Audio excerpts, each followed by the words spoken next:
in both cases. Well, here's some real controlled experiments that history was kind enough to set up for us. I picked the week of the suspension of La Prensa and the week of the opening of La Prensa. I picked a case in El Salvador. Just to round it off, let's take our other client state, Guatemala, and let's come up to more recent times.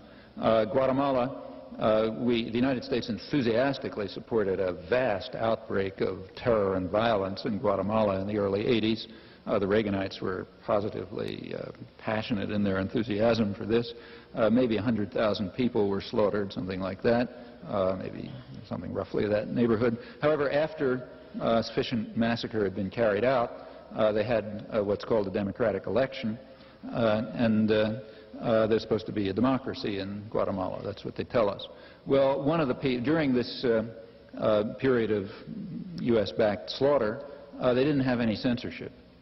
The problems of the press were taken care of simply by murdering journalists. About 50 journalists were murdered, including, television journalists right in the middle of broadcasts and so on. And for some reason, you didn't need any censorship when that was going on. In fact, that was never barely discussed. You find bare mention of it in the press. Well, after the return of democracy, which we pride ourselves on, one of the editors who had fled and was living in Mexico decided to return.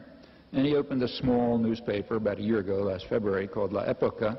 Again, it wasn't calling for the overthrow of the government, wasn't supported by a foreign power. It was just a kind of a left-liberal journal, small left-liberal journal. When he came back to Guatemala, there were immediately death threats from the death squads, which are just adjuncts to the security forces, warning him that he was either going to be killed or flee. He wasn't going to allow to run that newspaper. He nevertheless went ahead, and the newspaper published a couple of issues.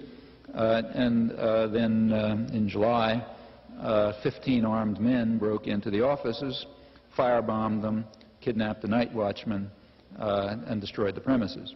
The next day, the editor, Brian Barrera, held a press conference to which no one came, except some people from the European press, and said that plainly there's no possibility for free expression in Guatemala.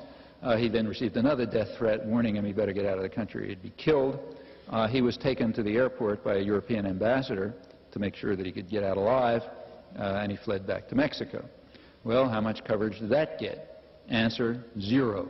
Nothing in the New York Times, nothing in the Washington Post. That's just last year. Now, it's not that they didn't know about it. We know perfectly well that they knew about it.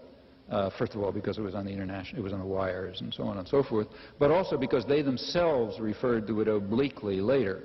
About a month later, there was an article in the New York Times on some cultural conference in Guatemala, back in the arts pages, and the correspondent who went there had some remark buried in there about La Época.